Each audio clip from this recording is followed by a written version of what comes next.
नमस्कार मंडळी, आपली परंपरा या आपल्या मराठी चॅनलवर आपल्या सर्वांचे सहर्ष स्वागत आहे. मंडळी, पापमोचनी एकादशी येत्या शुक्रवारी म्हणजेच 5 एप्रिल 2024 रोजी आलेली आहे. तर या फाल्गुन वद्य पक्षात येणाऱ्या पापमोचनी एकादशीची कथा काय आहे तेच आपण आजच्या व्हिडिओत जाणून घेणार आहोत. त्यामुळे व्हिडिओ शेवटपर्यंत पहा आणि आवडला तर लाईक आणि शेअर करायला विसरू नका. आणि अशाच नवनवीन माहितीपूर्ण व्हिडिओजसाठी आपली परंपरा या चॅनलला आत्ताच सबस्क्राईब करा. चला तर सुरू करूयात पापमोचनी एकादशीची कथा. युधिष्ठिराने विचारले, हे कृष्णा, फाल्गुन वद्य पक्षातील एकादशीचे नाव काय? पूजाविधी कोणता व त्यापासून काय फळ मिळते? कृपा करून मला सर्व सांग.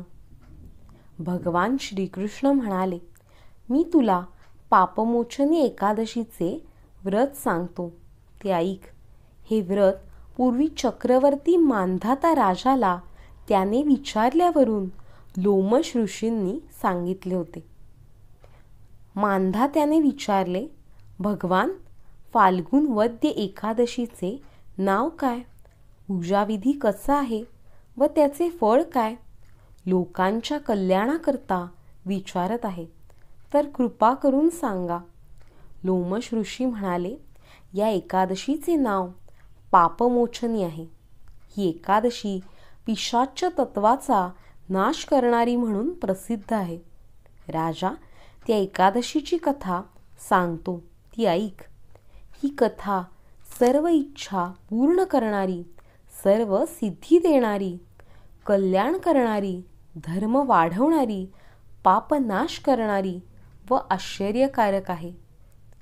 पूर्वी एकदा कुबेराच्या चैत्ररथ नावाच्या क्रीडा उद्यानात गंधर्व कन्या किन्नरांसह क्रीडा करीत होत्या. इंद्राच्या पुढाकाराने स्वर्गातील सर्व देवही तेथे क्रीडा करीत होते. अप्सरांचे समुदाय त्या क्रीडावनात नेहमीच असत. वसंत ऋतू जवळ आल्याने ते वन फुलांनी भरून गेले होते. या चैत्ररथ वनाइतके सुंदर दुसरे कोणतेच वन नाही. तेथे पुष्कळ मुनी तपश्चर्या करीत होते. तेथे इंद्र देवांसह क्रीडा करीत होता. त्या वनातच मेधावी नावाचा श्रेष्ठ मुनी होता. मंजुघोषा नावाची अप्सरा या मुनी मेधावीला मोहित करण्याचा प्रयत्न करू लागली. त्याचे मन जाणून घ्यायला ती त्याच्या आश्रमाकडे गेली. पण शापाच्या भीतीने आश्रमापासून 1 कोस अंतरावर थांबली. तेथे थांबूनच ती सताईच्या साथीने पंचम स्वर आळवून मधुर गीत गाऊ लागली. मंजू घोषेने चंदनाची उटी लावली होती, फुलांचे हार घातले होते व ती गात होती. मेधावी मुनीला पाहून मंजू घोषा मोहित झाली. मेधावी ऋषी अगदी तरुण होता. अशा त्या मुनिश्रेष्ठाला पाहून मोहित झालेली मंजू घोषा मंद मधुर स्वरात गाऊ लागली, नृत्य करू लागली. त्यामुळे तिच्या हातातील कंकणांचा मधुर ध्वनी होऊ लागला. त्यातच पायातील पैंजणांचा सुंदर आवाजही मिसळत होता. प्रेमभाव व्यक्त करत ती गात होती. तिला पाहून तो श्रेष्ठ मुनी देखील तिच्यावर मोहित झाला. तेव्हा मुनीजवळ मंजू घोषा गेली आणि तिने आपल्या नेत्र कटाक्षांनी आणि हावभावांनी त्याला मोहून टाकले. तिने आपली वीणा खाली ठेवली आणि त्या श्रेष्ठ मुनीला आलिंगन दिले. तो मेधावी मुनी सुद्धा मंजू घोषेबरोबर क्रीडा करू लागला. त्या सुंदर वन उद्यानात सुंदर देह पाहून तो शिवतत्व विसरला आणि कामतत्वाच्या आहारी गेला. मंजू घोषेबरोबर क्रीडा करताना आता रात्र आहे की दिवस आहे हेही त्याला समजेनासे झाले. अशा प्रकारे त्या उभयंतांचा बराच काळ गेला. या काळात त्या मुनीने स्नान संध्या वगैरे नित्यकर्मेही केली नाहीत. नंतर मंजुघोषा स्वर्गलोकाला जायची तयारी करू लागली. ती जाण्याच्या इच्छेने आपल्याबरोबर क्रीडा करणाऱ्या त्या श्रेष्ठ मुनीला म्हणाली, हे ब्राह्मणा, आता मला माझ्या घरी परतण्याची आज्ञा द्यावी. मुनी मेधावी म्हणाला, हे सुंदर स्त्रिये, आता संध्याकाळीच तर तू माझ्याकडे आली आहेस, तर आता प्रभातकाळ होईपर्यंत माझ्याजवळ राहा. मुनीचे हे बोलणे ऐकून ती घाबरली. हे राजा, मुनी शाप देईल या भीतीने ती त्याच्याबरोबर पुन्हा कित्येक वर्षे तशीच राहिली. अशा प्रकारे क्रीडा करताना 57 वर्षे 9 महिने आणि 3 दिवस गेले. पण त्या मुनीला मात्र आपण अर्धी रात्रच गेली आहे असे वाटले. इतका काळ गेल्यावर ती मुनीला पुन्हा म्हणाली, आता घरी गेले पाहिजे, तर अनुज्ञा द्यावी. मेधावी मुनी म्हणाला, आता कुठे प्रातःकाळ व्हायला सुरुवात झाली आहे.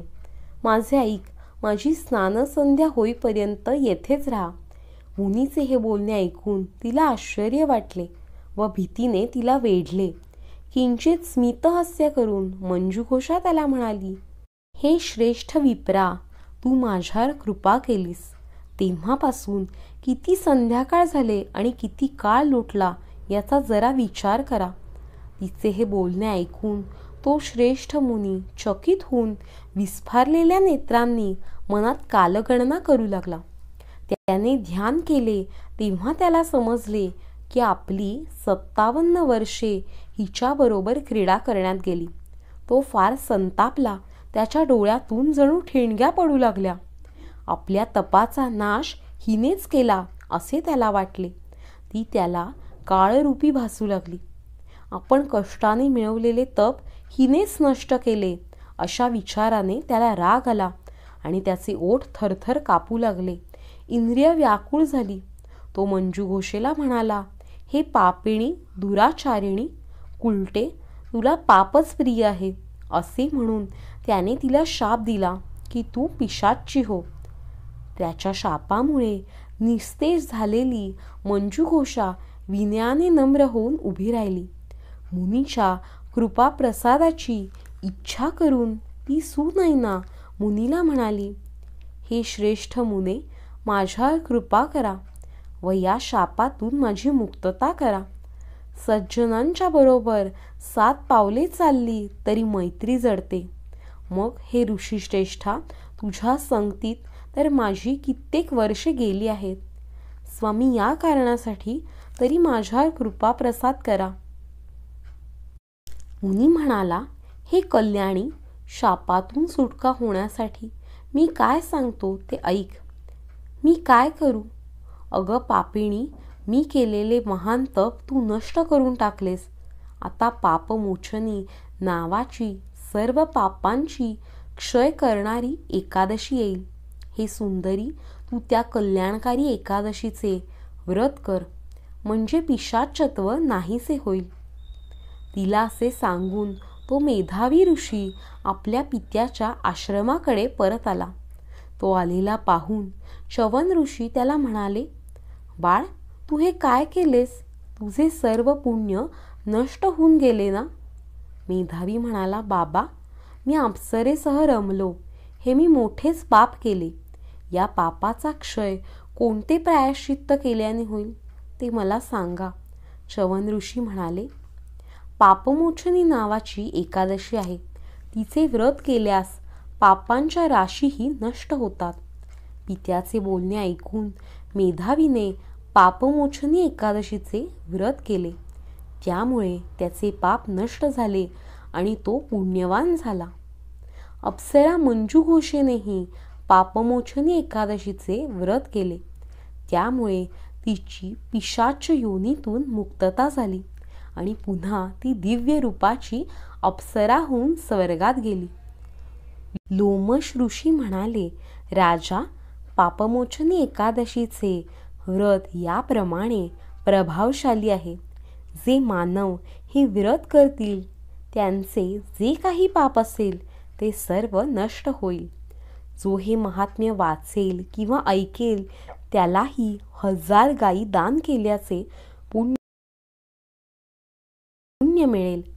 ब्रह्महत्या करणारे, सोने चोरणारे, मद्यपी, गुरुच्या पत्नीवर भाळणारे असे सर्व महापातकी सुद्धा या व्रतामुळे त्या पापातून मुक्त होतील. हे उत्तम व्रत अशा प्रकारे खूप पुण्य मिळवून देणारे आहे. भविष्योत्तर पुराणातील पापमोचनी एकादशीचे महात्म्य संपूर्ण झाले. श्रीकृष्णार्पणमस्तु. ही होती पापमोचनी एकादशीची कथा. इतर एकादशींच्या कथा पण आपल्या चॅनलवर आहेतच, त्यासुद्धा तुम्ही नक्की ऐका. आणि अशाच नवनवीन माहितीपूर्ण व्हिडिओसाठी चॅनलला सबस्क्राईब करायला विसरू नका. धन्यवाद.